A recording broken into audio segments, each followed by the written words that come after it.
Hey, what's going on everybody, and welcome back to another Fallout 4 Mods Weekly, the show where we take a look at some of the really cool and interesting mods that have come out in the past week for Fallout 4. This week we've got a whole lot of new mods, some standalone weapons, some big additions to existing mods, and even a couple of modifications that help to add some new features to some of the vanilla weapons in the game. But there is one little disclaimer I want to put out before we begin, and that is there was a huge release this week, and that is the Fens Sheriff Department mod, the sequel to the classic Bleachers quest pack. Now, this mod is gigantic. The author, MunkySpunk, has been working on this for a very long time, and there is just so much content here that I wasn't able to get all the footage ready for this mods weekly, so it will be delayed just a little bit. I just wanted to mention it here because it's only going to be on the hot mods of Nexus for a week, and so I wanted you guys to be aware of that and that it will be covered at a later date once I have time to get all of that footage. Now then, with that out of the way, let's go ahead and talk about some of the smaller releases this week that I did have time to cover, starting with the Shield framework by Bingle. This mod is going to add a brand new framework for functional shields in Fallout 4, and it even does come with a shield that you can use and test out the framework with.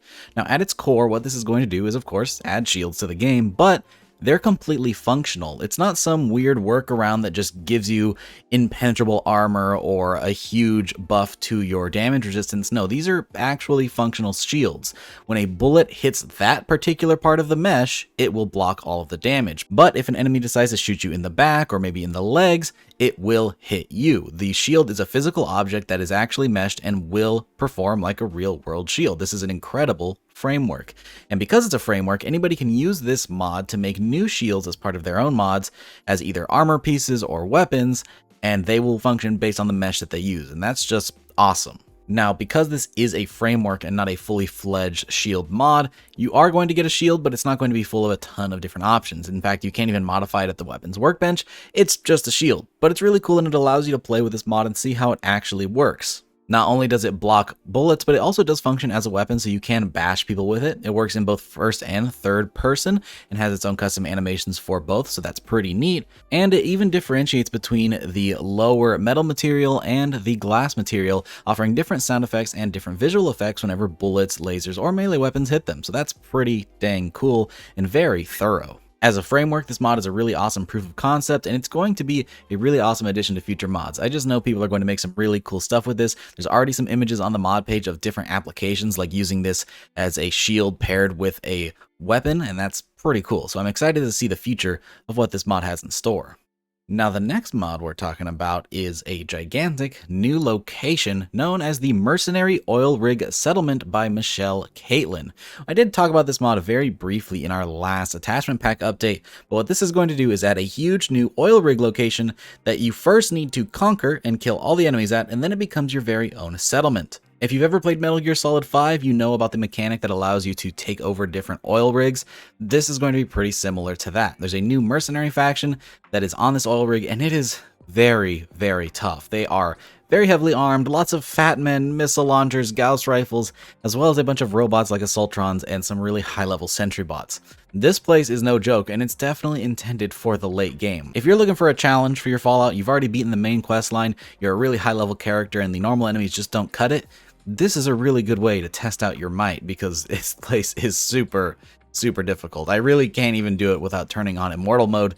It's just hard. But I know some people are looking for that. They think Fallout 4 is too easy, and so this mod will add a pretty nice challenge that isn't just full of bullet sponges. It's actually just a sheer amount of enemies and a really high level of firepower, but it does offer a pretty cool reward. Once you've beaten them all, you can take over this settlement, and there's even a little player home hidden away on one of the platforms that you can customize as well. If you want to get to this location, it's actually over at the Boston Airport. On the little parking structure, you head up to the roof and there's a new vertebra that will take you right there. Altogether, this makes for a fun new combat zone where you can just test out weapons or really just see if you can even cut it and survive the onslaught of mercenaries. This place is really hard, but definitely very fun. Now, the next mod we're checking out is actually a release by myself, and that is the wood finishes for the lever action mod by me, Degenerate. This is a mod that I made in couple of hours because I had the idea while working on the lever action rifle in the attachment pack that it would be really cool to have some material swaps for the different wood pieces, just like you can do in Red Dead Redemption 2. And I didn't really know how to implement this in the attachment pack since I'm trying to be non-intrusive to the core game records, so I decided to release it as a standalone mod. So this mod will edit the lever action rifle record, so it's not going to be compatible with any mod that does the same, hence why I didn't want to put it in the attachment pack, but I don't think there's too many mods that do that anyways. So when you install this mod, it will add a new wood finish category to the weapons workbench that will allow you to apply different colors to the wooden parts of the weapon. And this includes all of the different stock options as well as custom leather wraps for each of the different colors. There are a handful of different colors, so hopefully you find one in here that you like, but maybe you like the vanilla one. In that case, it is still added here as its own color option, but if you already like the vanilla one, there's probably not a reason to download all these extra colors. Either way, it's just a nice little quality of life mod that adds even more options to the lever action, and if you pair this with the attachment pack, as they are compatible, you'll have even more customization for a really cool gun that I think was a bit underrated in the base game. The next mod we're going to check out is actually another modification to a vanilla weapon, and that is the Problem Solver by Cesco. This is going to be a unique version of the combat shotgun that you can find now in Fallout 4. And this one's pretty interesting. It's not going to be a modified combat shotgun or a legendary variant. It's actually its own standalone weapon with its own modification categories, and it has some limitations but also new features that make it truly unique and different.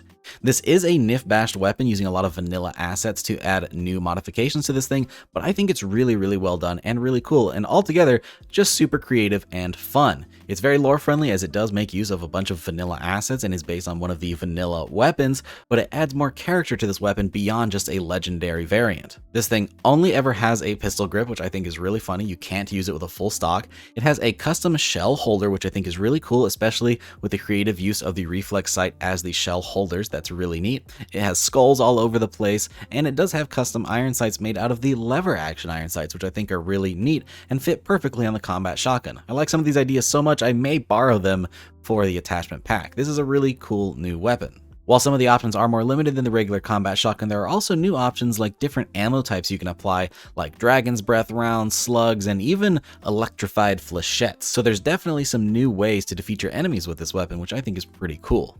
Now, if you actually want to get your hands on this thing, like I said, it is a unique version of the combat shotgun, and you can find it at a new marked location up to the northwest of Vault 111. It's known as the Abandoned Shack. Simply head inside, and you'll find it next to a dead gunner.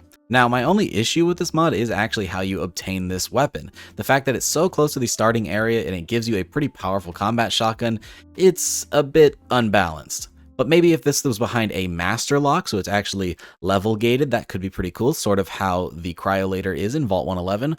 Or if it was added to a new location, I think this could be pretty balanced and a fun new addition to the game. Either way, this weapon is a lot of fun, a cool way to spice up the vanilla combat shotgun, and it definitely looks really neat.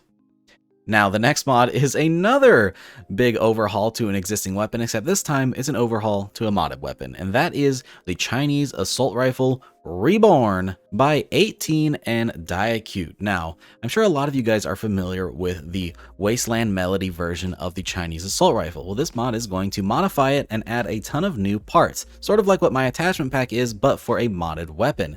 There's going to be tons of new stocks, barrels, scopes, magazines, all kinds of customization options to add even more ways to use this weapon, which I think is cool because a lot of people are already using the Chinese Assault Rifle by Wasteland Melody in their own load order. So if you're looking for more ways to spice that up, this is one that I highly recommend checking out.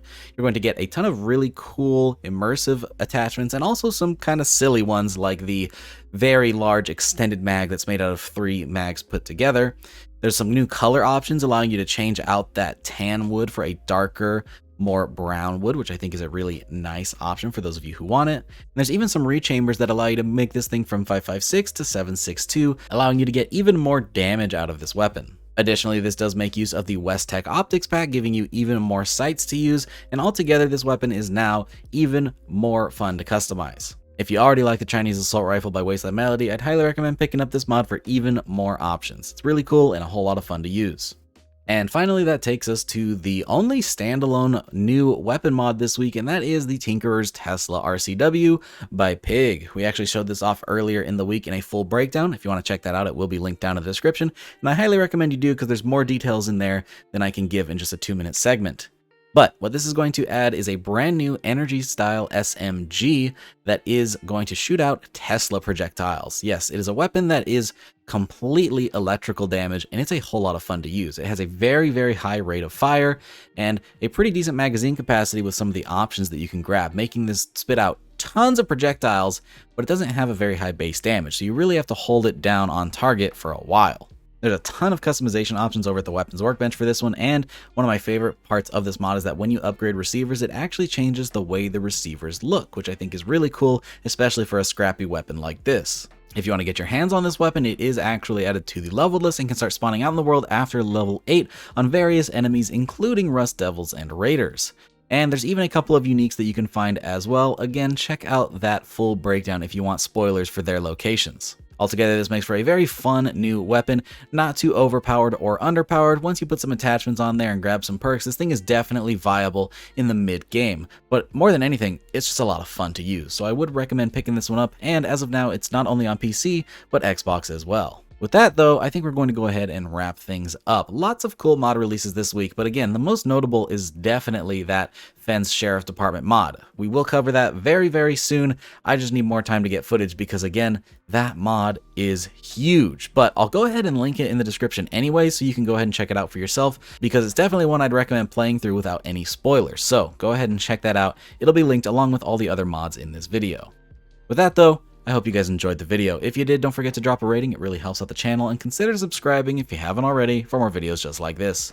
Big shout out to all of my patrons for supporting every single video, and of course a very special thank you to Avian4, Captain Chaos, Freedom, Glasma, Helljumper, Indecisive Wolf, Cushy58, Logan Rigmaiden, Microhan, Moonlit Gamer, Scott, Steven, Timmy76, YouthRC, and Voider for joining that tier 3 Patreon membership. If you'd like to support the channel and the mods I make over on Patreon, you can do so using the link down in the description, but it is completely optional. Thanks again for watching guys, and I hope to see you all in the next one. Peace.